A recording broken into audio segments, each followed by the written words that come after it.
자, 믿음의 분량이 제가 계속 이야기하지만 구원받을 때 이미 영적 믿음을 우리가 기본적인 걸 받았다. 그런데 그거를 분량을 키워가는 거는, 커가게 하는 거는 결국 내가 해야 될 일이다. 그거는 믿음은 그분이 주시고 커가게 하는 건 내 책임이다. 내 몫이다. 그래서 내가 해야 되는데, 믿음의 분량은 어떻게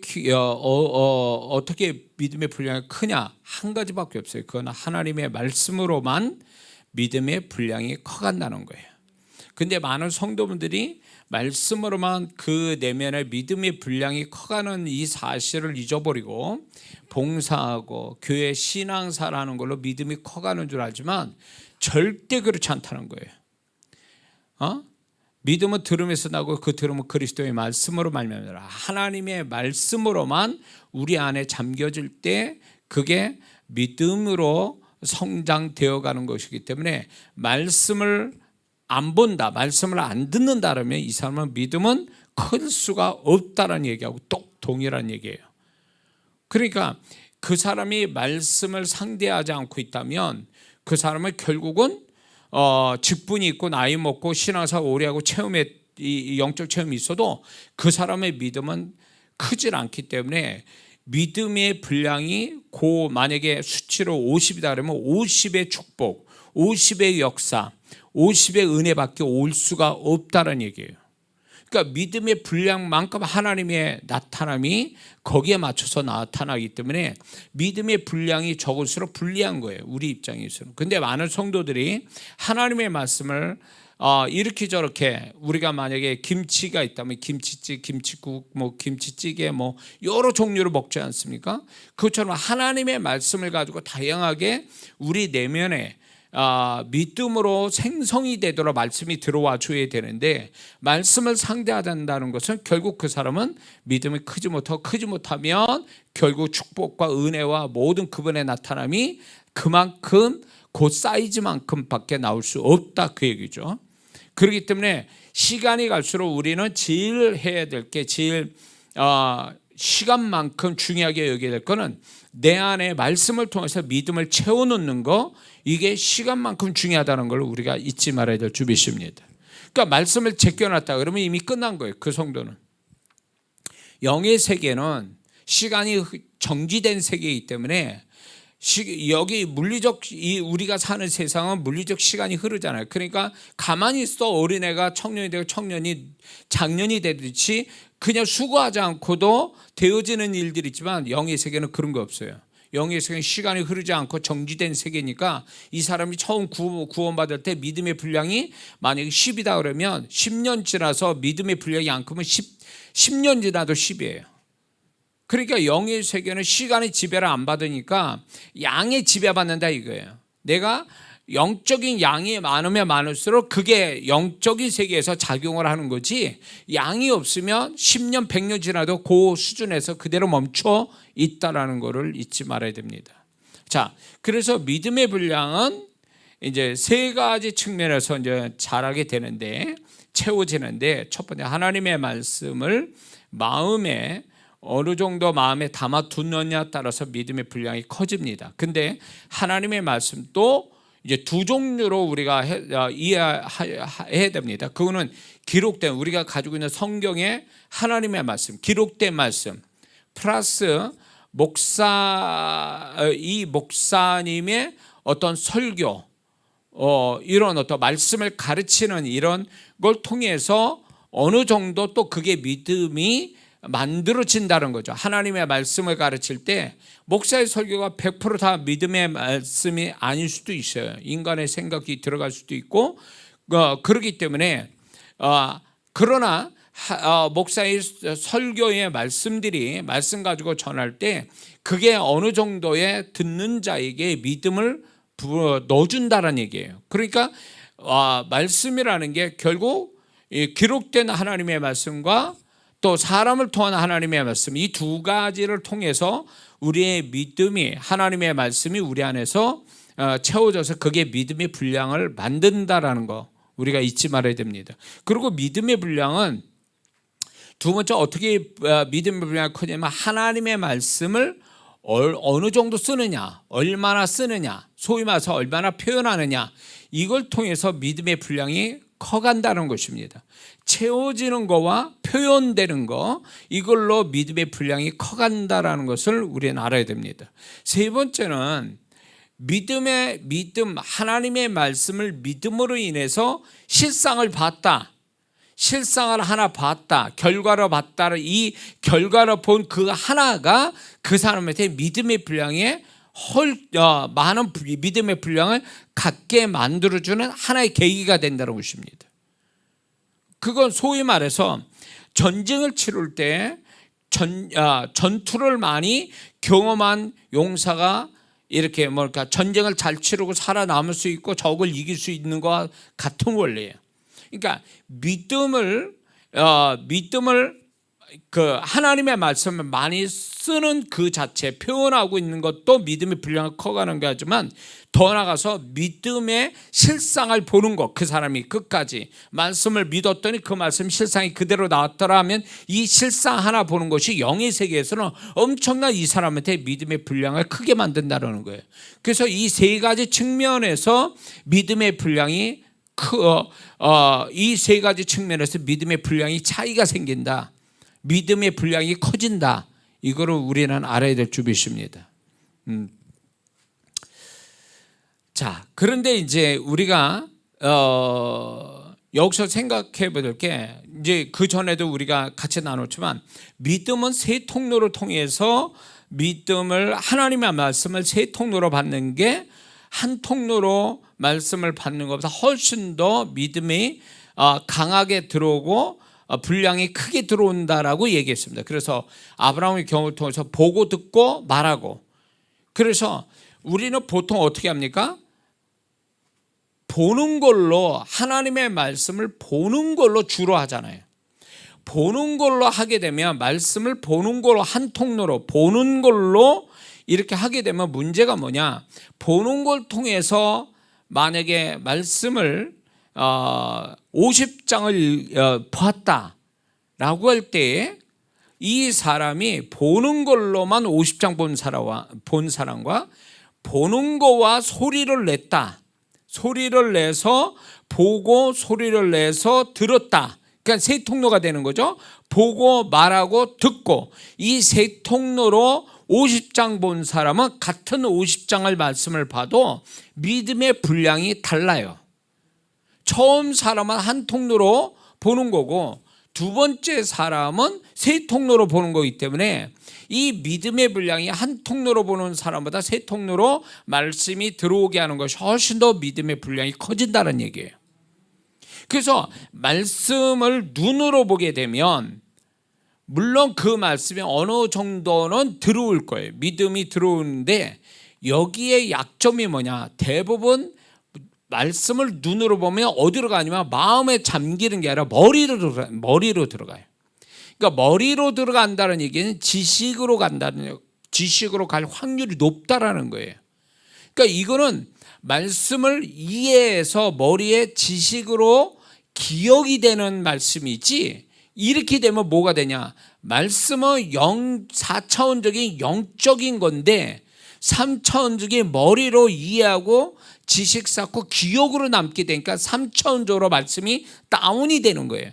그렇게 되면 이 사람은 하나님의 말씀이 결국 3차원적으로 가버리니까 이게 믿음으로 만드는 게 아니라 이해되고 지식으로 기억으로 남는 말씀이 되니까 이거 가지고 능력이 나타날 수가 없다라는 거예요. 그런데 말씀은 소리로 들어야 되는데, 믿음은 들음에서 나고 들음은 그 그리스도의 말씀으로 말미암느니라. 그럴 때 그 말씀이 로고스, 말씀이라는 단어의 헬라어는 두 종류가 있는데 로고스와 레마가 있어요. 근데 여기서 로마서의 말씀 10장에 믿음은 들음에서 나고 그 들음은 그리스도의 말씀으로 만나는데, 이 말씀이 로고스가 아니라 레마예요. 들려주는 말씀이라는 거예요. 그러니까 들려주는 말씀이 믿음으로 만든다, 그 얘기예요. 그리고 하나님의 말씀은 구약에서부터 들려줬지 문서로 주신 적 없다, 그 얘기예요. 그렇기 때문에 오늘날 우리가 이 말씀을 듣는, 이 받아들이는 통로가 보는 걸로 해서 지식으로 이해되는 걸로 말씀을 받았다고 하지만 보는 걸로 말씀을 기억나게 하는 것은 지식으로 가서 그게 지식으로 가는 거지 그게 믿음으로 가서 역사를 일으키는 게 아니다 그 얘기예요. 그래서 여기서 우리가 생각해 볼 게 뭐냐면 많은 사람이 성경을 10독했다 100독했다 그러는데 그러면 그 사람들이 10독 100독 한 것만큼 그러한 말씀이 그렇지 않는 사람마다 10배 100배나 말씀의 분량이 컸냐? 10배 내지 100배의 말씀이 실상을 만들어내냐라고 할 때 그거는 좀 그렇지 않을 수도 있다라는 거죠. 왜? 말씀을 눈으로 계속 보는 걸로 그거를 계속 눈으로 보는 걸로 지식 쌓는 걸로 그렇게 돼버리니까 그 지식이 그 사람의 역사를 가져오는 게 아니라는 거예요. 말씀을 3차원적으로 내려서 그 사람이 말씀에 목숨을 거냐? 안 그렇다는 거예요. 말씀이 믿어져야 그 말씀에 순종이 나오는 거지 믿어지지 않는 이해된 말씀이 그 사람이 순종이 되냐? 절대 그렇지 않다는 거예요. 그렇게 되면 세상 사람 성경을 공부하는 사람 얼마나 많은데 그 사람이 그러면 예수 안 믿는 사람이 성경 그렇게 우리보다 더 많이 한다고 해서 그 사람이 말씀대로 순종합니까? 순종을 못해요. 안 하는 게 아니라 못하는 거예요. 왜? 믿어지지 않으니까 순종이 안 나오는 거예요. 그래서 우리가 오늘날에도 말씀이 순종이 안 된다라면 전제가 뭔지 아세요? 순종이 안 되는 전제가 뭐냐면 믿어지지 않아서 순종이 안 되는 거예요. 예를 들어서 11조에 대한 하나님의 약속이 나오죠. 그 약속이 있고 주일에 대한 약속도 있어요. 안식일, 구약으로 하면 안식일이고 그걸 그렇게 약속했는데 주일을 안 지켜 알면서 그거는 믿는 게 아니에요. 그 주일과 11조의 약속을 아는 거지 그게 믿는 게 아니에요. 믿으면 순종이 나와야 되는 거예요. 믿음과 순종은 분리된 게 아니에요.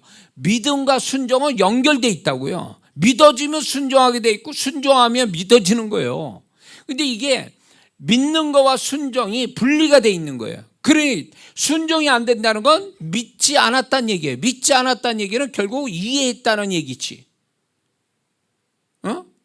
그래서 그 성경 경영학의 교과서입니다라는 옛날에 제가 한 20년 전에 그때 유행했던 책에 거기서 저도 큰 은혜 받고 도전 받고 그랬는데 거기에 그 책 쓴 그 저자가 실은 목사는 아니에요. 그러나 그는 사업을 하다가 망하게 일보 직전에 있어가지고 정신과 치료도 받을 정도로 이제 스트레스 받고 뭐 괴로워했는데 이분이 이걸 어떻게 해결할까? 사업에 이제 부도가 나서 끝장을 봐야 되는 이 상황에서 어떻게 할까 그러다가 이분이 성경 보다가 11조에 대한 이 말씀을 붙잡고 이 말씀이 믿어지면서 비서한테 빚을 내서 11조 내기 시작했어요. 그러니까 말씀이 믿어지니까 빚을 내서 11조 했어요. 그래가지고 그분이 사업을 일으켰어요. 다시. 그분이 지금도 아마 살아계셔서 성경 교사가 돼서 지금도 하고 있다는 얘기 있어요. 사업이 잘 되고 지금도. 뭘 얘기할까요? 이게 인간의 어떤 상식으로 보면 그럴 수가 없는 거예요. 그래서 비서도 우리 사장님이 이제 뭐 부도가 나서 공중분해 돼서 이제 회사가 날라쯤 되니까 저 양반이 미치기 시작했구나 이랬다는 거예요. 근데 이분은 말씀을 형통에 관해서 그 형통에서 11조에 대한 확신을 가지고 믿어지니까 그냥 빚내서라도 했다 그 얘기예요. 빚을 시켜가지고 빚을 내서 11조 했다. 그래가지고 그게 형통을 봤다라는 얘기를 하는데 이게 지식 가지고 되겠습니까? 상식 가지고 된 이야기냐고. 아니요. 그분은 철저하게 말씀을 그대로 믿은 거예요. 믿어지니까 순종이 된 거라고. 그러니까 우리가 하나님의 말씀은 4차원적인 거예요. 4차원적인 거는 상식적인 3차원을 뛰어넘는 거예요.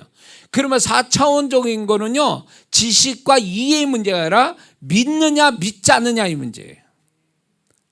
믿음이라는 건 결국 4차원적인 용어거든요. 4차원적인 단어라고요. 그러니까 믿어지면 4차원적인 순종이 나오게 돼 있고, 순종은 결국 기적을 만드는 거죠. 4차원 역사를 가져오는 거예요. 그러니까 하나님의 말씀은 3차원 이해 차원이 아니에요. 세상 사람들은 말씀 가지고 좋은 구절을 찾아서 인용도 하지만 그걸 또 믿는 자들이 그런 용도로 말씀을 보고 있어요. 하나님의 말씀은 세상 어떤 그 도덕과 윤리적으로 세상 살아가는데 어떤 지혜와 방법을 알려주는 게 아니라고요. 성경은 지극히 4차원적인 거예요. 영의 세계를 얘기하고 하나님을 얘기하고 인간의 어떤 처음과 끝을 얘기해 주고 영적인 걸 얘기하고 있다고요. 그러면 그 영적인 거를 받아들이는 것이 바로 믿음이거든요. 이게 믿음이 4차원적인 거예요. 영적인 거를 받아들일 수 있는 그 단어가 믿음이에요. 그 믿음이 4차원적인 순종을 만들고, 순종이 4차원적인 기적을 만드는 거거든요. 우리는 그걸 지금 상대하고 있는 거라고, 하나님 말씀을요. 근데 너무요, 지금은 말씀을 하나의 지식의 대상으로 해가지고 성경 공부한다고 그래요. 공부의 위험한 게 뭔지 아세요? 그 공부에서 지식 산 게 교만을 만들어. 믿음을 만드는 게 아니라 교만을 만든다고요. 교만은 뭐냐? 착각을 일으켜요. 내가 창세부터 요한계시로 성경을 꿰고 있고 연결을 하니까 자기는 뭔가 성경을 잘한다 그래요. 성경을 잘하는 사람이 누군지 아세요? 믿어서 순종하는 자가 성경을 잘하는 자지, 이해한 자가 성경을 잘하는 자가 아니라고요. 근데 오늘날 지식을 앞세워가지고 세상 교육에 공부만 잘하면 서울대학교도 가고 판사, 검사도 되고 변호사도 되고, 이런 어떤 세상적 어떤 지식의 지식을 좋아하다 보니까 지식의 끝이 그런 식으로 이제 출세도 하고, 그러니까 모든 걸 알아야 된다, 이해해야 되고 지식을 가져야 된다라는 이 차원에서 신앙생활도 그런 거죠. 성경을 그런 식으로 대하고 있는 거예요. 지식의 대상으로 보는 거지.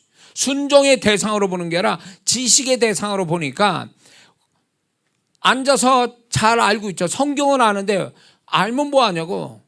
순종이 안 되는데. 응? 그러니까 신앙생활 오래 하면 뭐 하냐고. 주일 안 지키고 11조 안 하고 성경 말씀을 아주 노골적으로 불순종하는데 그게 무슨 성경을 하는 거 그거. 이런 성도들이 한둘이 아니죠. 그러니까 차라리 말씀을 모르고 그냥 단순하게 말씀을 믿는 신앙이 필요한데, 이게 지식이 많아지니까 교만하게 만든 거예요. 교만하게 만들어가지고 말씀을 모르는데도 말씀을 아는 척하는 거죠.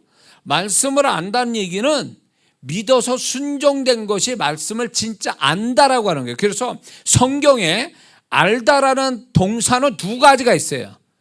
알다라는 동사가 두 가지가 있는데, 이게 머리로 안다라는 거하고 체험해서 안다라는 두 단어가 있는데, 진리를 얘기할 때 체험해서 아는 단어를 안다라고 표현하는 거예요. 근데 우리는 머리로 아는 걸 아는다라고 얘기해요. 그거는 아는 게 아니거든.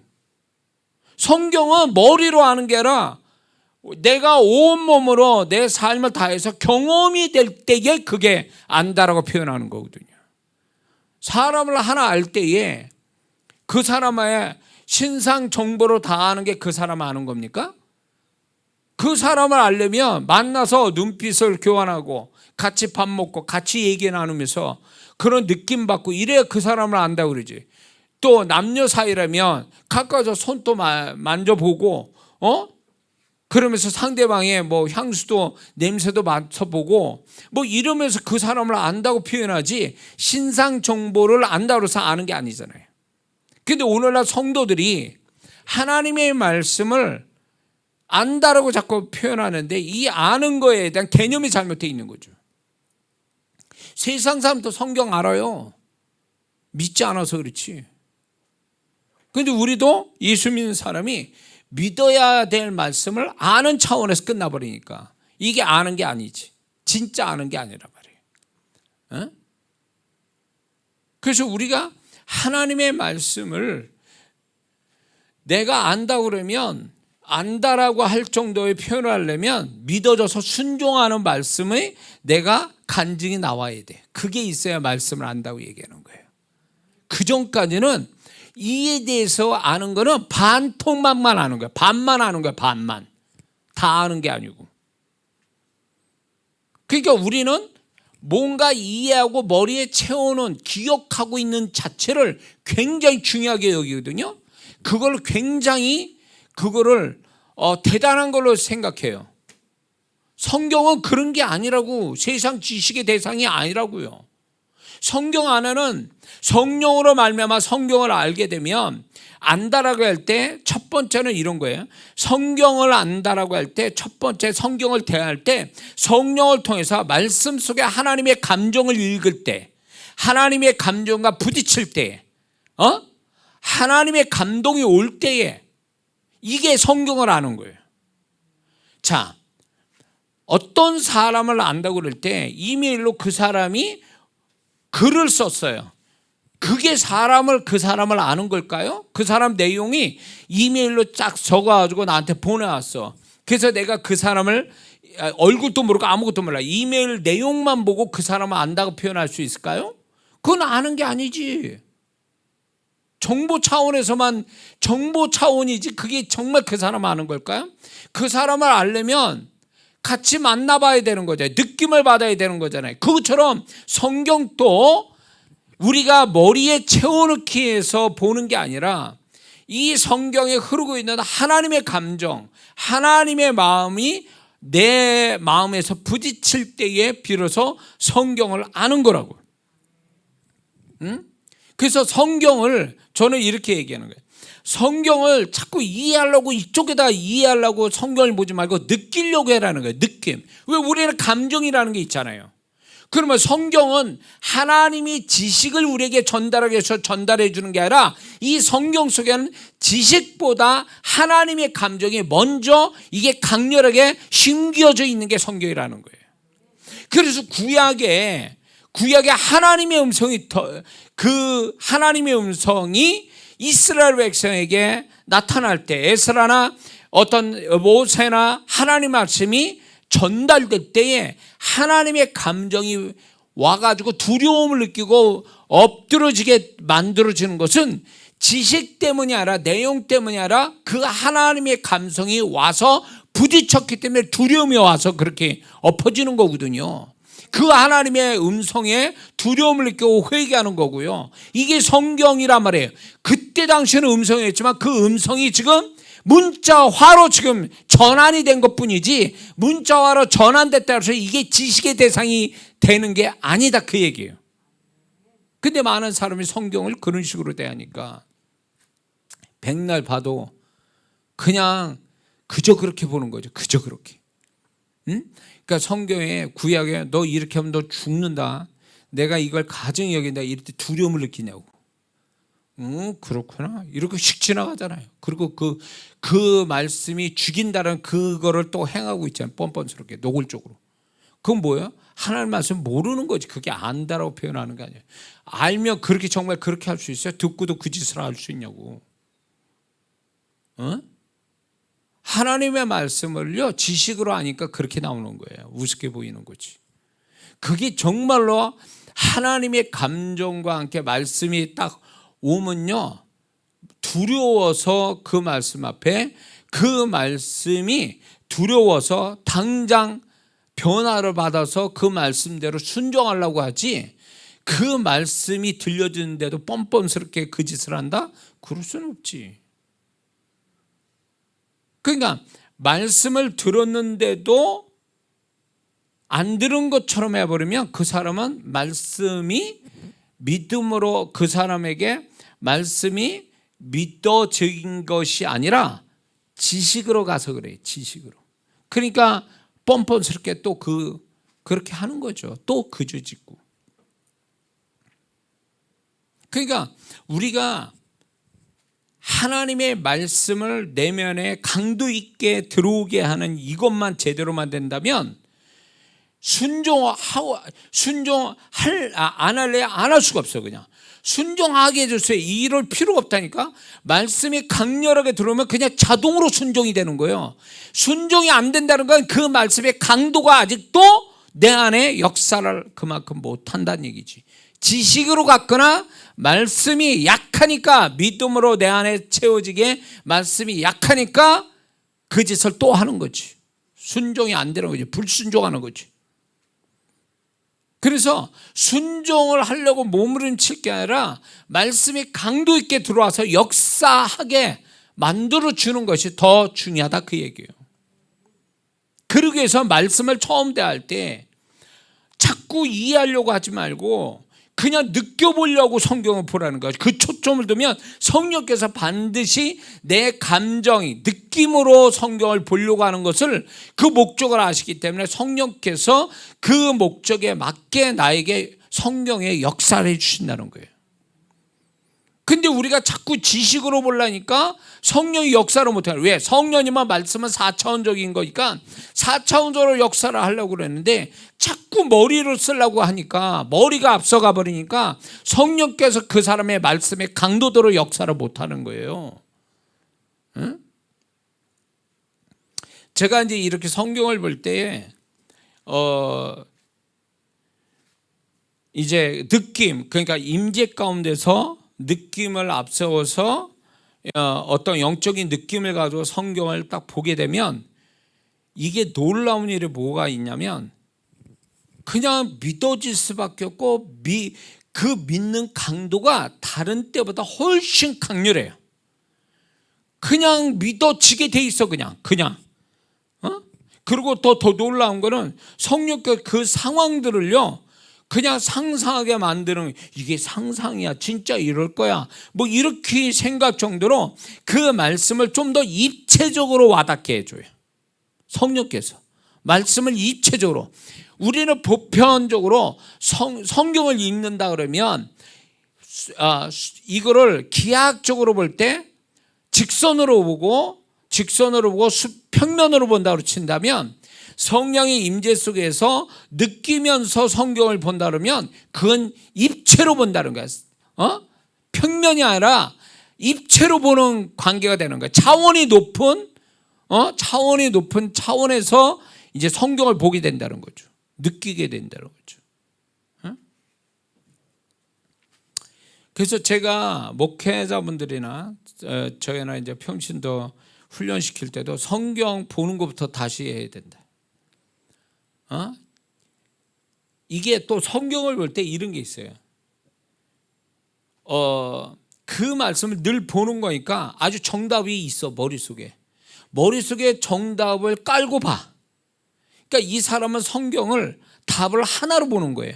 내가 이걸 이렇게 느꼈어, 이걸 깨달았어 라면 그것이 고정관념돼서 말씀을 보는 거예요. 그러니까 이놈의 머리가 방해 요소를 일으키는 거예요. 그래서 흔히 이런 말이죠. 성경을 처음 보는 것처럼 봐라. 처음 보는 것처럼. 그래야 그 처음 보는 백지 상태로 해야 성령께서 마음껏 이 사람의 수준에 맞게 깨닫게 하고 믿음도 심어줄 텐데, 우리는 이 혼적인 게 들은 게 있으니까 이것이 고정관념이 돼가지고 성경을요 더 강렬하게 우리한테 새로운 깨달음, 새로운 믿음을 부어주는데 이게 방해 요소는 거예요. 그 사람 자신이. 이게 교만이에요. 이게 성경을 어떻게 하나의 답만 가지고 얘기하냐고. 저는 놀라운 게 뭐냐면 한 구절에서 한 100번 이상 새로운 차원에서 그거를 내 수준에 맞게, 그 상황에 맞게 나를 해석시켜 주시는 성령께서 깨닫게 하시는 게 있어 왔거든요. 그런데 그때 당시에는 이게 이거구나라고 딱 이게 정답이구나 라고만 하나의 정답을만 생각했는데, 상황 바뀌고 내 심령 바뀌고 수준이 달라지니까 그 말씀 속에 있는 깨달음이 또 다른 걸 주시는 거예요. 이게 성령께서 말씀에, 내가 그 말씀에 믿음을 더욱 갖게 하기 위해서, 풍성한 믿음 갖게 하기 위해서 성령이 계시해 주는 거거든요. 이건 4차원적인 얘기라고요. 근데 성경을 볼 때 맨날 답이 하나야. 이거 혼이 그 사람 머릿속에 있는 게 지금 방해로 걸고 있는 거죠. 성경은 하나의 답만 가지고 있는 게 아니거든. 응? 뭔 말인지 아시겠어요? 그러니까 성경을 보는 태도가 바르지 못하면, 하나님 원하는 그 자세를 못 가게 되면 그 사람은 지식은 있을 줄 몰라도 믿음을 갖고 순종하기에는 글러먹었다. 안 된다는 거죠. 할래도 안 되는 거예요. 그래서 성경을 읽을 때는 방언기도 실컷 하거나 방언하면서 성경을 봐야 돼. 방언 자체가 내용을 움직이게 하고 말씀을, 사천적인 말씀을 그대로 그 말씀 속에 내 수준에 맞게 그 말씀이 들어오도록 성령이 또 작용해 주시니까. 그러니까 성경은요, 성령님이 역사하지 않으면 성경이 말씀이 내 안에서 자리 잡고 믿음으로 강렬하게 오게 하는 이 역할은 누가 하냐면 성령님이 해주시거든요. 그러니까 성령님의 역사가 없다? 그러면 말씀이 강도 있게 들어올 수가 없어요. 왜? 성령님이 성경의 저자란 말이에요. 근데 우리는 성령님을 배제해버리고 뭐를 앞서냐? 내 머리를 앞서요. 얼마나 이해하느냐? 얼마나 암기하느냐? 얼마나 내가 알고 있느냐? 이 차원에서만 가니까 성령께서 역사를 못 하시는 거예요. 그러니까 이런 사람은 성경 봐도 재미가 없고 답은 하나고, 그리고 이게 믿어지는 게 아니라 그냥 알아지는 걸로 거기에 만족하고 끝. 11조 주일 백날 얘기하면 뭐합니까? 다 알고 있는데. 그 사람은 그렇게 그 설교를 하면 나도 다 알고 있는데. 다 알면 뭐하냐고. 믿어지지도 않고 순종이 안 되는데. 믿어지지도 않고 순종이 안 된다면 그건 아는 게 아니지. 그건 지식일 뿐이지 그게 말씀이 살아 역사하는 거냐고. 믿어져서 순종했더니 기적이 왔더라. 이게 말씀에 대한 공식이에요. 이게 믿어져서 순종했더니 기적이 나오더라. 이게 3단계가 딱 나와야 돼. 그러니까 기적이 안 나오는 건 순종이 안 되는 거예요. 순종이 안 되는 건 믿어지지 않아서 그런 거죠. 믿어지지 않는 건 말씀을 잘못 대해서 그런 거고. 이게 공식이에요. 자, 그래서 하나님은 아브라함이 들리는 거 가지고 도대체 믿음을 못 가지니까, 이삭을 낳는 믿음까지 못 가니까 밤하늘에 별을 보게 하고 들에 낮에는 들을 보게 하시고, 그리고 이름까지 바꿔주시고, 이런 게 모든 작업들이 아브라함의 믿음을 크게 만드는 거예요. 그게 25년 걸린 거예요. 이삭이 없는 데서 기적을 만들어내는데 25년 걸린 거예요. 아브라함의 믿음이 정상치, 하나님이 바라시는 이삭을 낳는, 기적을 낳는 믿음이 25년 걸렸다는 거예요.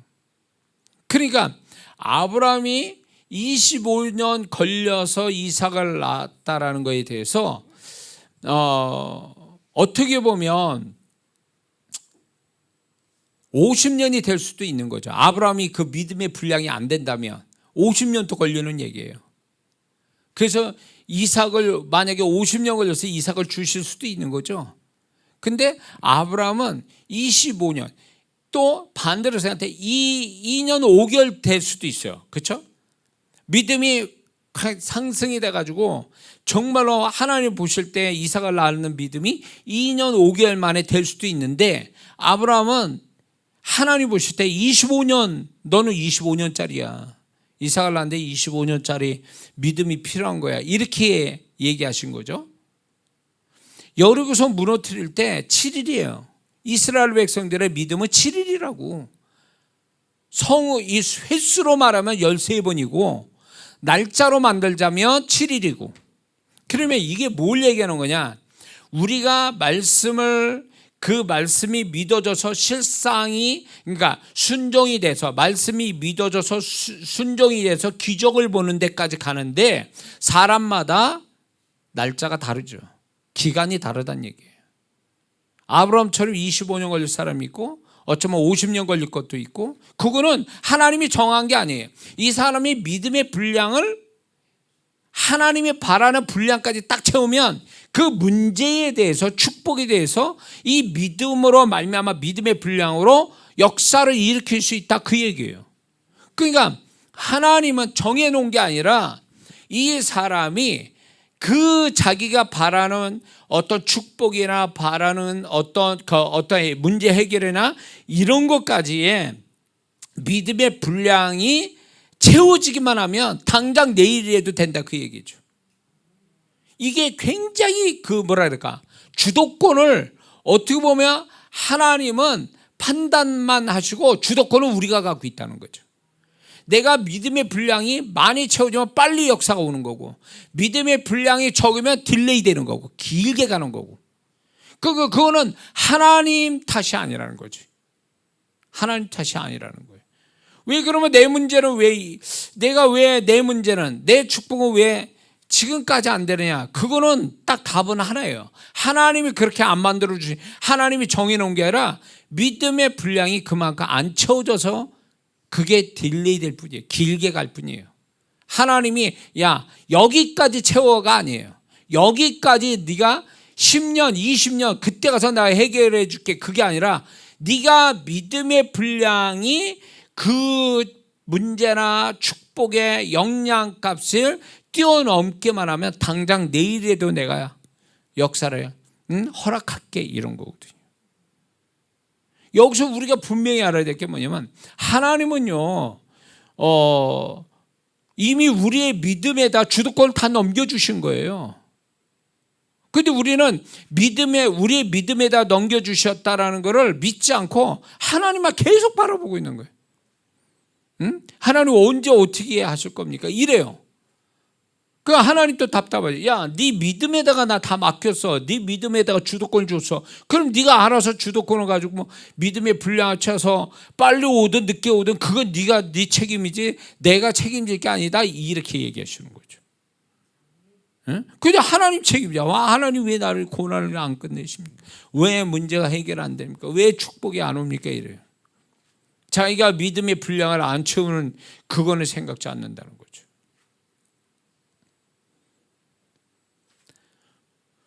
저는 적어도 이런 생각하는 거예요. 하나님이 고린도전서 10장 13절을 아주 굳세게 믿는데 감당치 못할 시험을 우리에게 주신 적이 없다.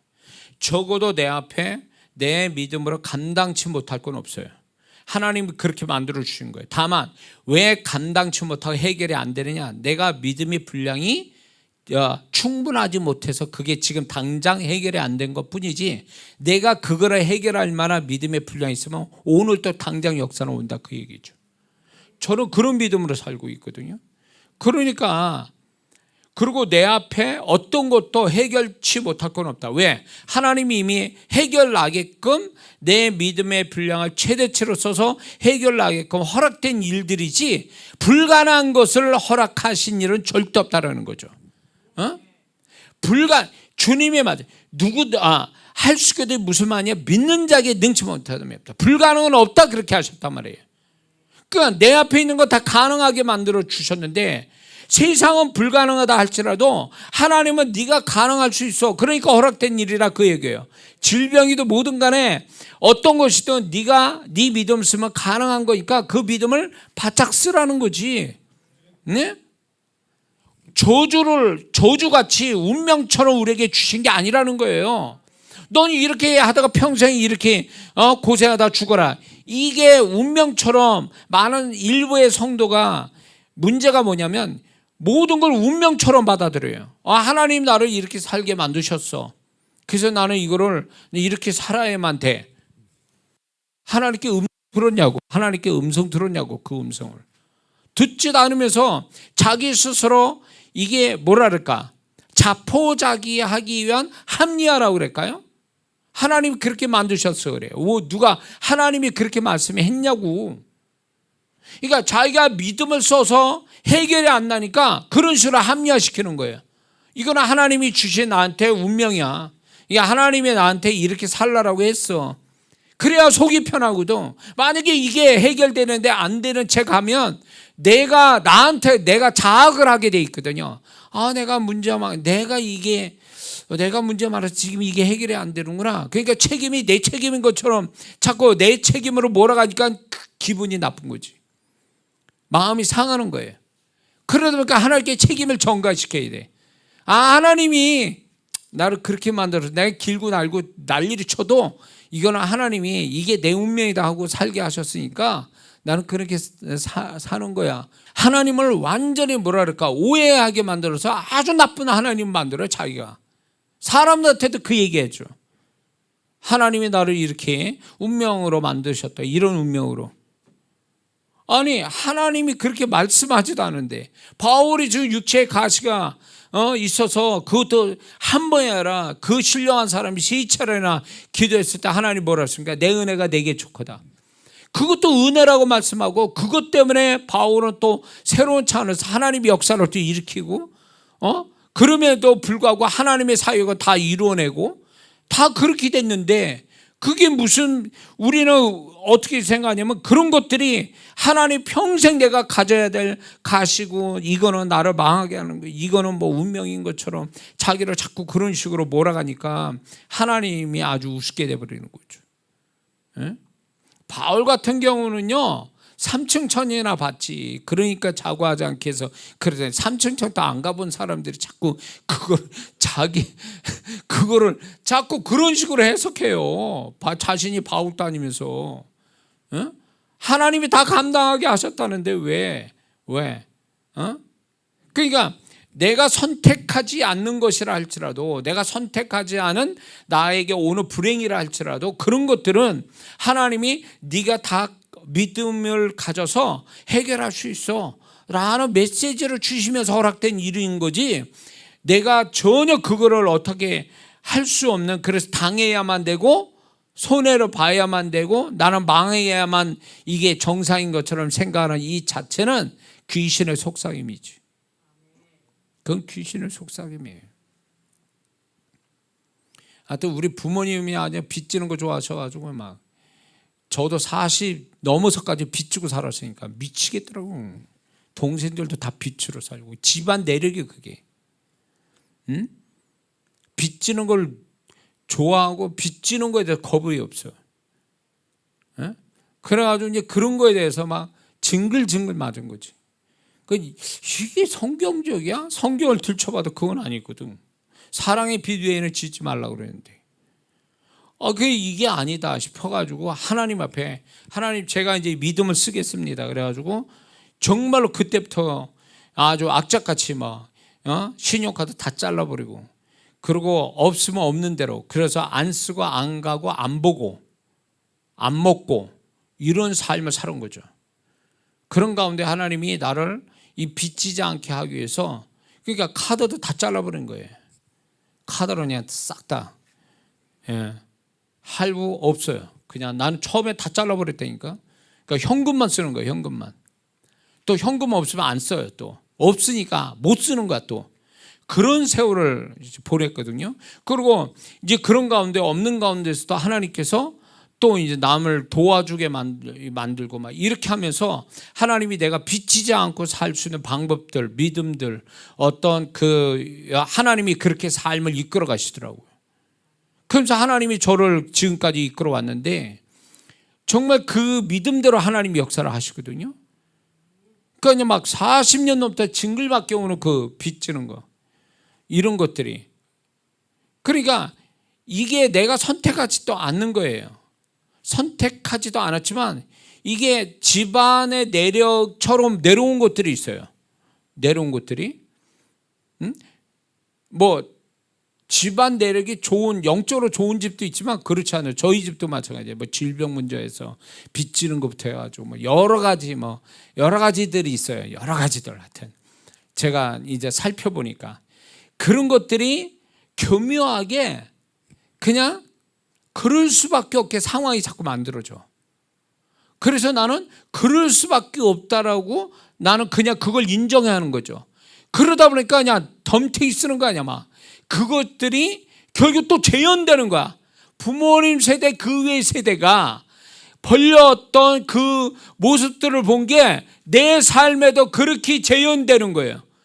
이렇게 되다가 내 자식도 그냥 그대로 또 재현되는 게 눈에 보여. 그래가지고 그냥 내 손에서 이거를 잘라보내는데 제일 중요한 건 약속이에요. 하나님의 약속.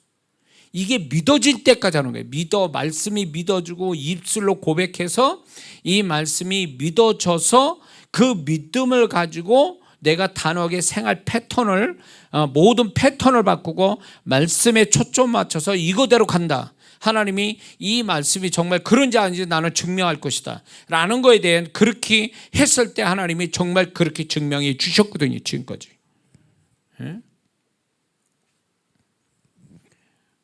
그러니까 속지 말아야 돼요. 그럴 수밖에 없다. 이런 것들이 결국 보면은 우리는 상식과 어떤 세상 상식, 그 다음에 어떤 계산 이런 것들이 또 결국은 나를 속이는 거거든요. 근데 하나님은 우리가 모든 게 그분 안에서 잘 되기를 바라시는데 우리가 잘 돼야 될 사람이 신앙생활하면서 잘 돼야 될 사람이 그렇지 못하는 것들에 대해서는요. 그 원인이 뭐가 있냐면 그 사람 생각 속에 있어요. 그 사람 생각 속에 그럴 수밖에 없어, 이럴 수밖에 없어, 어쩔 수 없어 라는 그 생각이 믿음의 생각이 아니라 세상의 풍조로 따라가고 상식을 따라가고 이론을 쫓아가고 계산을 쫓아가다 보니까 그런 생각이 나거든요. 그러면 그 사람은 그게 믿음이 돼가지고 하나의 믿음화 돼가지고 그 사람은 계속 그쪽으로 흘러가는 거예요. 그러면 그 사람은 계속 그럴 수밖에 없어 그러면서 가는데 문제는 뭐냐? 하나님의 말씀은 그 사람에게 그림이 떡이에요. 아무것도 역사를 못해. 왜? 믿음의 방향을 그쪽에다 뒀으니까 이제 아예 하나님의 말씀이 아니라고. 말씀이 현실이 되고 믿어져서 순종했더니 그게 현실이 되더라. 믿어져서 순종했더니 기적이 나오더라. 이게 우리가 살아가는 삶의 패턴이고 방식인데 이거를 경험을 못하는 거예요. 그러니까 우리의 믿음을 어디다 둘 거냐? 과연 믿음을 세상이냐 말씀이냐? 치열하게 우리는 그 속에서 가운데 서서 어디로 선택할 건가를 이제 자기가 결정을 하는 거거든요. 예를 들어서 이런 것도 있어요. 약을 먹어야 되냐, 약을 먹지 말고 기도를 해야 되냐. 이런 부분 가지고 가끔 고민하는 분이 있어요. 약을 안 먹고 나을 믿음 있으면 그 믿음대로 하세요. 근데 어떤 사람은 그 믿음도 안 되는 사람이 있어요. 절대 하지 말라고 그래요. 약을 먹으면서 기도하라 그래요. 제가 약을 끊어버리면 저 사람 죽어. 큰 병이 더 생겨. 근데 자기는 믿음이 하나님 약속을 믿었기 때문에 나는 그거를 약을 끊고 나는 그냥 기도로 낫겠다는, 이거는 믿음이 아니라 객기 부리는 거예요. 믿음의 분량이 그게 아니란 말이에요. 그 사람의 믿음에 기분 따라 하고 있는 거예요. 흥분해가지고. 그러니까 이게 말씀이 약을 안 먹고도 나을 수 있는 그가 채찍이 맞음으로 우리가 나음으로부터다. 그가 우리의 약한 것을 친히 담당하셨도다. 이런 어떤 그분의 약속, 그분의 보혈이 우리의 모든 걸 치유하신다라는 그분의 보혈, 그분이 우리를 치유하신다라는 약속을 약을 안 먹고도 나을 만큼 믿음의 분량이 그 정도면 약 먹지 마세요. 그래도 나을 수 있어. 암이 걸렸어도 이 사람이 암을 이길 만큼의 말씀의 믿음이, 약속의 말씀이 그만큼 더 크다면 그 사람 병원 안 가도 나아요. 근데 이게 아닌 사람들이 만약에 약을 안 먹고 병원 안 가고 의사 안 만난다? 그럼 죽는 거예요. 죽는 거예요. 옛날에 오래전에 그 미국에서 하나 그 영화 같은 게 있었는데, 이제 소위 말하면 종교적 신념이 과연 옳은 거냐. 그래서 이제 거기에 등장하는 인물이 그 사람이 딸에 대해서, 아들인가에 대해서 하나님에 대한 믿음을 가져서 병원도 안 들어가다가 죽었어 얘가. 그거에 대한 뭐 재판 과정, 이거에 대한 종교적 해석 이런 거 가지고 이제 영화를 잠깐 본 적 기억나요. 이거는 답이 딱 나와 있는 거예요. 이 사람이 믿음을, 하나님의 약속을 굳세게 이 자녀가 병원 안 가도 의사 안 만나도 나을 수 있다라는 그 아비의 믿음이, 성경대로의 믿음을 충만히 가졌다면 병원 안 가도 나을 수 있는데, 이 아버지의 문제가 뭐냐? 그 아들을 병원에 데려가지 않고도 자기 믿음으로 낳을 수 있는 믿음의 분량이 안 된 거예요. 애석하게도. 근데 이거를 분별을 못했던 거야. 그러니까 자식 죽인 거죠. 원찮게 죽게 만든 거죠. 그러니까 여기서도 이제 복잡해지는데, 말씀을 믿는 그 믿음이 과연 자기가 앞에 있는 문제나 축복을 현실로 만들 만큼의 믿음의 분량이 되면 다행인데, 믿음의 분량이 안 된 상태에서 선언해 버리면 그게 결과가 반대로 나타날 수도 있다는 거예요. 문제는 더 큰 문제로 만들고 축복은 아직도 안 나타나게 되고. 그러니까 믿음의 분량이 그 정도로 중요하다는 거예요. 그 영화에서도 그 감독이나 그 시나리오 쓴 사람이 모르는 게 하나가 뭐냐면, 분량, 믿음의 분량이라는 주제를 모르고 있었던 거예요. 그냥 무조건 믿음이면 하나로 통일된 줄 알지만 사람마다 가지고 있는 믿음의 분량이 다 다르거든요, 그 값이. 근데 이거를 자기 자신이 측정을 못한 상태에서 그냥 너무 큰 문제를 자기 믿음으로 푼다고 그러다 믿음이 아니라 그건 객기 부르기 신념을 가지고 있다 망한 거죠. 좀 얘기가 좀 옆으로 샜지만 어쨌거나 우리가 믿음의 분량을 키워가는 것, 그래서 믿음이 커갈수록 기적도 그만큼 커진다. 그래서 그 믿음을 계속 그 말씀을 통해서 세 가지, 아까 얘기했죠. 말씀을 많이 담아두고, 그리고 말씀을 많이 사용하고, 그리고 실상을 보는 거, 이런 것들이 이제 결국에 믿음의 분량을 만들어낸다. 이 작업을 끊임없이 하는 것이 그 사람 인생에 이런 게 있어요. 이 사람의 믿음의 분량이 커지면요, 신기한 게 문제와 축복도 그 사이즈로 와요. 문제도 커, 그 사람한테. 믿음이, 문제가 크다는 얘기는 뭘 얘기한 줄 아세요? 그 사람의 믿음의 분량이 그 정도 된다는 걸 하나님이 감안하시고 문제를 주시는 거예요. 그러니까 만약에 문제가 크다면 실망하지 말고요, 절망하지 말고 이렇게 해석하세요. 아, 하나님이 내가 이 문제를 풀 만큼의 믿음의 분량값을 아시고 나한테 주셨구나 라고 해서 내 믿음의 분량으로 풀 수는 있겠구나, 이렇게 해석해야 돼요. 그걸 가지고 막 어마어마해가지고 막 나 이러다 죽겠네 이 문제 때문에, 이렇게 해석하면 안 된다 그 얘기예요. 그리고 내가 믿음의 분량이 크면 축복을 바라는 그 축복도 크게 올 수 있어요. 믿음의 분량이 크니까. 그러니까 저도 이제 제가 어떤 걸 하나님의 지금 하나의 재정을 얘기할 때도 옛날에 하나님께 구해서 내 믿음의 분량에서 구해서 그 재정이 채워지는 그 속도와 양하고 지금, 그러니까 20년 전에 제가 내 믿음의 분량을 써서 그 재정이 오는 속도와 양이 지금 20년 지났는데 지금은 그때보다도 수십 배 정도 더 믿음의 분량이 커졌어요. 그것이 하나님이 증명을 뭐냐, 이 건축원금에 대해서도 하나님께 제가 기도하고 이랬을 때에 그 전에도 있었단 말이에요. 20년 전에도 제가 하나님께 구하는 게 있었는데 그때 비하면 속도와 양이 그때보다 훨씬 높아요. 더 많아요. 이 얘기는 뭐냐, 하나님이 내 믿음의 분량을 이제 거기에 맞춰서 주시는 거예요. 거기에 맞춰서. 그러니까 우리가 지금 우리 교회가 건축한다 이럴 때 제가 볼 때 이 정도면 하나님께서 제 믿음이 충분히, 제 믿음과 우리 성도들의 믿음이 분량을 충분히 가지고도 이 기간 안에 만들어낼 수 있다고 해서 주셨다고 저 믿는 거예요. 뭐 어떤 식으로 올 겁니다. 어떤 식으로. 이거는 내가 누구한테 사람에게 구결하거나 뭐 사람한테 뭐 사법사서에서 될 문제가 아니에요. 이거는 하나님이 내 믿음을 가졌기 때문에 어디에서 어느 날 어떻게 될지를 몰라. 그게 내 믿음이 실상으로 만들 날이 언제가 될지는 모르겠지만 반드시 온다는 거죠. 보세요. 제가 그거에 대한 간증을 앞으로 또 할 겁니다. 우리 교회에서 제일 많이 큰 간증을 제가 할 거예요. 보세요.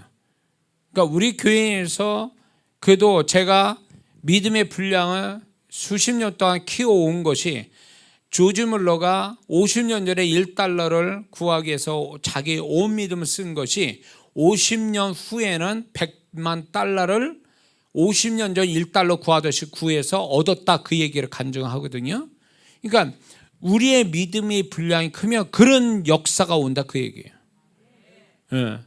그래서 저는 이게 우리 교회 건축의 하나의 제 믿음의 테스트예요. 내 믿음의 분량이 테스트고, 또 우리 성도들 함께한 그 성도들의 믿음의 분량, 소위 말해서 이 여리고성 무너뜨리는 그 이스라엘 백성들의 믿음과 우리 성도들의 믿음과 또 저희 믿음의 하나의 어떤 그 오버랩이 되더라고요. 그래서 하나님의 일에 대해서 제가 구걸하진 않아요. 그러나 하나님은 제 믿음이 표현되고 우리 성도들의 믿음이 표현되면 역사는 희한하게 올 거예요. 아주 상식에 벗어난 하나님만이 하실 수 있는 기적이 반드시 옵니다. 네. 그래서 하나님이 제 스타일을 아시기 때문에 이 수지에서 정말 우리 교회가 영성교회로서 정말 하나님의 역사를 크게 보는 그 교회의 현장을 갖도록 주님께서 반드시 축복하실 줄 믿습니다. 자, 그래서 이제 얘기를 이제 짤막하게 또 이제 마칠 겁니다. 그래서 우리가 어떤 뭐 축복, 뭐 문제, 어떤 필요에 의한 것들을 정말로 우리가 얻으려면 우리의 믿음을 다 주도권을, 우리의 믿음에다 주도권 주신 하나님, 그 하나님을 생각하면서 내 믿음대로 되게 하셨다라고 하는 네 믿음대로 되라, 이 말씀에 굉장히 우리는 큰 위로와 힘을 얻어야 돼. 네 믿음대로 되라. 그러니까 주님이 야, 내 믿음대로 너 눈 떠라 이렇게 말씀하지 않았잖아요. 네 믿음대로 되라 이렇게 얘기하셨잖아요. 그러니까 그 믿음의 주체, 믿음의 역사를 가져오는 주체는 그 사람이라는 거예요. 문제를 가진 그 사람. 그러니까 주님은 허락해 주신 거예요. 그냥 허락하시는 주님, 우리의 믿음을 인정해 주고 허락해 주신 주님이, 긍정적 주님이 우리에게 계시니 우리는 충분히 믿음만 갖는다면 그분의 우리의 믿음을 허락하시면 내 믿음이 결국 역사를 가져오는 그 믿음의 결과를 가져올 수 있는 책임은 내게 있다, 그 얘기지. 하나님께 있는 게 아니고.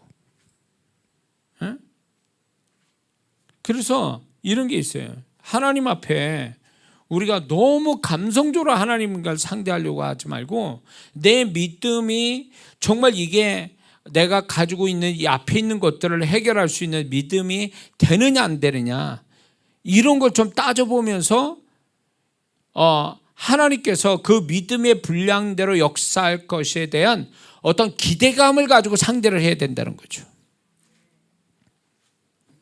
근데 감사한 건 그거예요. 제가 어느 성도분이 그 병원에 입원했는데, 그 성도님은 나을 거라고, 그런데 도대체 저는 그거를 기도를 못 하겠더라고요. 왜냐하면 이분은 제가 볼 때 그만한 믿음이 없어요. 그러니까 이 병을 극복해서 병원에서 나갈 믿음이 아닌 거예요. 이분은 곧 죽게 돼 있더라고. 그러니까 이분은 그 자기 병에서 죽음이 오는 그 병을 이길 만한 믿음의 분량이 아닌 거예요. 원래 믿음이 또 그렇게 큰 건 아니었지만 이분의 믿음, 이 죽음이 오는 그 질병을 이기려면 이분의 믿음의 분량이 좀 시간이 필요해요. 기간이 좀 필요하다는 거지. 근데 기간이 필요한데 그 병은 기다려주질 않아.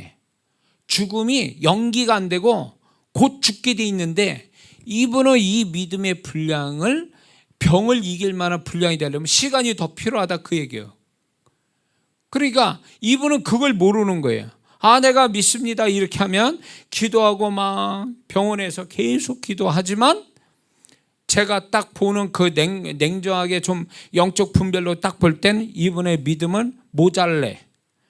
죽음을 이길 만한 믿음이 아니에요. 근데 그분 앞에 당신 죽습니다 이렇게 얘기는 못 하잖아요. 그러니까 기도는 해드려요. 그러나 거짓말은 못 하죠. 제가 어떻게 거짓말해요? 그러니까 기도는 하고 믿음을 계속 이렇게 해서 정말 열심히 하세요 이렇게만 하지 당신은 살 겁니다 이렇게 얘기 못하죠. 살게 해달라고 그렇게 기도도 못해요. 왜냐하면 이게 코앞에 와 있는 죽음이 코앞에 온 사람한테 자칫 잘못하면 이건 죄 짓는 거예요. 살 소망이 없는 사람한테 산다라고 얘기하면 큰일 나는 거죠. 그건 위험한 거예요. 그래서 제가 이제 그런 부분에 함부로 얘기를 못 하는데 안타까운 거죠. 왜 안타깝냐면 이분이 정말 그 전부터 믿음을 쭉 가져와서 믿음의 분량을 키워와서 어느 날 병 걸려가지고 병원에 딱 입원을 했다고 친다면 이분의 믿음의 분량이 쭉 키워와서 이랬다면 그 죽음이 오는 그 병을 충분히 극복할 수도 있는 소위 말해서 그 병을 극복할 수 있는 믿음이라는 것도 결국은 그냥 기적을 보는 믿음이 아니라 의사 선생님과 약을 처방을 해서 나을 수 있는 믿음까지예요. 근데 그 믿음조차도 안 되는 거지. 그러니까 결국은 죽음을 만날 수밖에 없는 거예요. 그러니까 죽었는데 그분이 천국을 가셨는데 유족들이 괴로워하는 거죠. 이분은 믿음을 가졌는데 왜 죽어야만 되냐고. 거기다 뭐라고 얘기해요? 에? 그건 어쩔 수 없는 거예요. 그분이 유족들이 뭐니까 속상한 것이 이분이 믿음을 가졌고 여러 사람들이 기도 중보 기도해 줬는데 왜 이분이 그렇게 허무하게 빨리 죽어야 되는가에 대해서 이분들이 이제 이게 실망이 된 거죠. 근데 그때 당시 얘기는 못했죠. 근데 정답은 그거예요. 아무리 여러 가지 믿음을 합산해도 이분이 코앞에 있는 죽음을 극복할 믿음의 분량은 안 된 거예요. 중기도 뭐 다 합산해도. 그러니까 이거는 믿음을 썼다라는 그 자체만으로도 이제 이게 있어요. 믿음 가지고 이걸 상대했다는 그 자체만으로도 하나님께 영광이 돼요. 믿음 없이 하나님이 기쁘시지 못한다 그랬으니까 믿음을 쓰면 하나님이 영광을 받으세요. 그렇기 때문에 이분이 죽음이 왔다 해서 불행한 게 아니라 그동안 믿음으로 극복하려고 믿음으로 계속 견뎌왔잖아요. 그 자체가 하나님께 영광 내는 거예요. 그렇기 때문에 불행한 죽음은 아니에요. 이분이 막 발악하다가 불신자처럼 이러다 죽는 거하고 그래도 하나님을 신뢰하고 내 믿음을 써서 하나님께 영광 돌린다 그러면서 믿음을 쓰면서 죽음을 맞이하는 사람하고는 차원이 다른 거예요. 비록 죽음이라는 거 왔어도 이분이 그전까지 계속 믿음을 써왔기 때문에 믿음을 표현했기 때문에 하나님이 영광 받으셨으면 그 죽음이 불행한 건 아니죠. 왜? 우리의 호흡하게 하시는 하나님 이유는 뭐예요? 우리는 먹더니 마시다 하나님의 영광이에요. 우리를 살게 하신 거잖아요. 그러니 믿음으로 하나님이 영광 돌렸으니 그의 죽음도 헛되지 않은 거죠. 가서 상급을 받겠죠. 근데 애석한 거 뭐냐? 죽음을 이길 만한 믿음의 분량이 안 된 것이 좀 불행한 거지. 그것만의 문제지 그분이 믿음을 썼는데도 죽었다라는 거 거기다 초점을 두면 안 되는 거예요. 많은 사람이 여기에 헷갈리더라고. 분별을 못 해가지고 왜 하나님 믿음을 썼는데 왜 우리 그분을 돌아가게 마십니까? 막 이러면서 땡깡 부리고 막 하나님 원망한 사람들이 잘못 알고 있는 거예요. 응? 그리고 이제 분명히 말씀드리지만 약 쓰고 의사 선생님 만나서 처방받고 치유받는 거 그거 믿음이 없는 게 아니란 말이에요. 그거 믿음이 없어서 나는 약을 먹고 의사 선생님 만나요. 뭐 이런 사람인데 그거 잘못 생각하고 있는 거예요. 응? 그거는 그거대로 가는 거예요. 그거에 대한 믿음을 가지면 하나님이 이 약 먹고 나를 낫게 하실 줄 믿습니다. 의사 선생님이 잘 치료해줘서 난 나을 줄 믿습니다. 그게 믿음이거든. 그것도 그만한 믿음이 있으니까 하나님 또 의사 선생님과 약을 통해서 역사를 하고 있는데 그거를 아주 뭐라 그럴까 믿음 없는 사람인 것처럼 자기 스스로 이거에 대해서 부끄러워하고 약을 안 먹은 게 맞는 거 아닌가 막 이렇게 생각하는 사람인데 절대 그러면 안 돼요. 약은 먹어야지. 믿음이 큰 믿음 아닌 이상에는 약을 먹고 의사 선생님 치료를 받아야 되는 거예요. 예. 그러니까 이게 예수 믿는 사람은요, 믿음으로 풀어가는 것들이 분명히 세팅되어 있다고 그러죠. 계산으로 쉽게 푸는 것도 있지만 계산으로 안 나오는 건 믿음으로 풀으라고 하나님이 허락된 일에 대해서는 믿음을 풀려고 애를 써야 답이 나오거든. 그 믿음을 쓰면 결국은 기적은 보게 돼 있는 거거든요.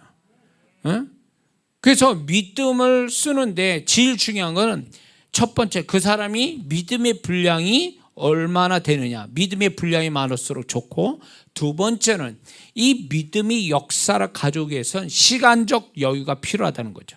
시간이 있어야 돼요. 시간, 기한이 있어야 돼요. 그 기한을 놓치면 안 돼요. 그 기한에 띵까띵까 놀면 안 된다고. 믿음을 계속 표현하고 믿음을 계속 쌓아서 믿음을 자꾸 표현하고, 그래서 하나님이 그 믿음을 인정해 주실 때까지, 그 믿음이 문제와 축복을 뒤집을 수 있는 데까지 그 믿음이 계속 나와야 되는 거예요. 그래서 하나님이 시간적 여유까지 주시는 건데, 이때 이 믿음을 쓰는 게 아니라 다른 짓 하고 있어. 그러니까 믿음에 표현될 그 시간을 놓쳐버리니까 문제는 해결 안 되고, 문제는 더 문제로 만들어 놓고, 축복은 여전히 해결 안 되고, 이런 식으로 돼버리는 거죠. 뭐 개념이 이해가 되십니까? 예. 좀 알아듣는 분들이 많네. 지금 이런 얘기가 자꾸 나오는 거 보면. 자, 그래서 제가 이거를 하게 된 배경을 얘기했죠. 저는 믿음으로 지금 우리 아들도 그렇고 최대 사건은 우리 아들이에요. 하여튼 그 믿음으로 하나님이 저를 가르치고 믿음으로 실상을 만드는 훈련을 지금까지 해왔기 때문에, 지금까지 여러 가지로 실상을 만들어 놓고 병, 재정, 자식, 어떤 목회적, 어떤 사역적 면, 이런 것들이 다 하나님이 믿음을 통해서 만들어내신 일들이에요. 제 믿음을 허락해 주셔서. 그러니까 여러분도 마찬가지예요. 여러분들이 지금 성도들이 자신의 어떤 문제나 여러 가지 축복에 대해서 무기력한 이유가 이걸 해결하지 못해서 자꾸 무기력해지는 이유는 정말로 하나님께서 믿음을 써서 해결하라고 그런 것들을, 그 믿음을 안 쓰니까 사람이 무기력해지는 거예요. 돈 가지고 해결할 게 있고, 돈이 안 되면 믿음이라도 해결하도록 하나님이 허락한 일에 대해서 믿음을 안 쓰니까 사람이 무기력해지고 해결을 안 된 채로 계속 고생만 하고 가는 거거든. 그러니까 지금부터라도 이 말씀에 대해서 계속 말씀을 통해서 믿음을 채워가는 훈련을 계속해야 됩니다. 그리고 특별히 이런 게 있어요. 특별한 믿음을 더 갖기 원한다면 특별한 말씀을 붙잡으세요. 자, 지금 재정이 필요해. 그러면 말씀 자체가 창세기부터 요한계시록까지 모든 게 다 믿음의 말씀이에요. 어디를 대하든 우리는 믿음을 받을 수 있어요. 그런데 나는 지금 상황적으로 가장 중요한 게 재정이 문제예요. 병이 문제예요. 사람 문제예요. 일이 문제라고 할 때, 그거에 대해서 그때마다 풀기 위해서 그 부분에 대한 특별한 믿음을 더 갖기 위해서 힘써야 된다. 그죠? 그러면 보편적 믿음 위에 더 특별한 어떤 필요한 믿음을 얹는 거죠. 그래서 제가 믿음 고백을 제 거를 만들 때에 내게 유리한, 지금 상황에서 유리한 그 말씀을 다 찾아가지고 내 고백으로 다 만들어서 그걸 표현을 했단 말이에요. 그랬더니 보편적 말씀을 읽어나가면서, 말씀을 들으면서 보편적 믿음을 만든 데다가 상황적인 어떤 내 믿음이 특별하게 필요한 그 말씀을 얹어서 하니까 역사가 그게 더 두드러지게 나오더라는 거지. 그래서 여러분들이 믿음을 쓰는 법을 배워야 돼요. 믿음을 채우고 믿음을 쓰는 법을 자꾸 여러분들이 하게 되면, 이 믿음의 세계가 또 있구나. 계산으로 나오는 이 세계에서 또 믿음으로 푸는 세계가 또 다른 세계가 내게도 있구나. 이 두 세계가 공존하고 있구나. 이걸 우리는 계산으로 나오는 세계는 뻔한 거잖아요. 세상 사람들이 다 겪는 세계지만 믿음의 세계는 우리밖에 그 세계를 경험할 자가 없단 말이에요. 근데 이 믿음으로 풀면 얼마든지 그 속에 기적도 나오고 희한한 역사들이 나오는, 이거는 예수 믿는 사람만 할 수 있는데 이 믿음의 세계를 경험하지 못하는 성도들이 너무 많다는 거죠. 그래서 믿음으로 받아야 될 것들을 못 받은 채 그냥 부족한 대로 모자란 대로 막 인생 살아가는 사람들이 많다는 게 오늘날 교회 안의 현실이에요. 그러니까 제가 보니까 믿음이 영상으로 참여한 분들이 재미가 없나 봐요. 이 믿음이 하도 달고 달고만 너무나 그냥 너무 많이 듣는 얘기니까 그저 그런 내용인 줄 알고 있어요, 이게. 근데 이 부분에 대해서 분별을 좀 가질 필요가 있는데 많은 성도들이 개념이 고정화되어 있고 고정 개념을 갖고 있어요. 그러다 보니까 저는 그분들한테 얘기하고 싶어요. 믿음의 개념을 알고 있냐고, 믿음의 실상을 봤냐고, 믿음의 이 역학관계, 문제와 축복에 대한 이 믿음의 분량과 역학관계를 알고 있냐고. 그러니까 이런 거를 모른 채 그냥 막연하게 믿음을 얘기하니까 믿음이 실상이 안 되는 거야. 믿음은 액세서리일 뿐이야. 그거를 자기는 믿음을 알고 있다, 믿음을 가지고 있다 이 얘기예요. 믿음은요 액세서리가 아니에요. 믿음은 실상을 만들어내야 될 영적인 무기라고. 영적인 세계에선 돈과 같은 거예요, 믿음이. 그러면 그 돈으로 얼마든지 뭐든지 다 살 수 있듯이 우리는 믿음을 통해서 그 뭔가를 다 만들어내는, 실상을 만들어낸 그거를 경험하며 살아야 되는데 믿음이 교회에서나 쓰고 그럴 것 같으면 믿음이 왜 필요하냐고, 우리한테. 교회에서만 쓰는 거라면. 그래서 적어도 이 메시지를 듣는 분들은 제가 이렇게 여러분의 믿음에 대해서 간단치 않은 이 믿음을 계속 설명하고 같이 나누는 것은 하나님이 이 시대에 정말 믿음으로써 역사를 얼마든지 볼 수 있는 세대인데 가면 갈수록 믿음의 역사는 못 보고 믿음은 사라지는 세대다 보니까 하나님이 안타까이 여겨서 저같이 이런 사역자가 이런 메시지를 전하게 된 줄로 믿습니다. 기도하겠습니다.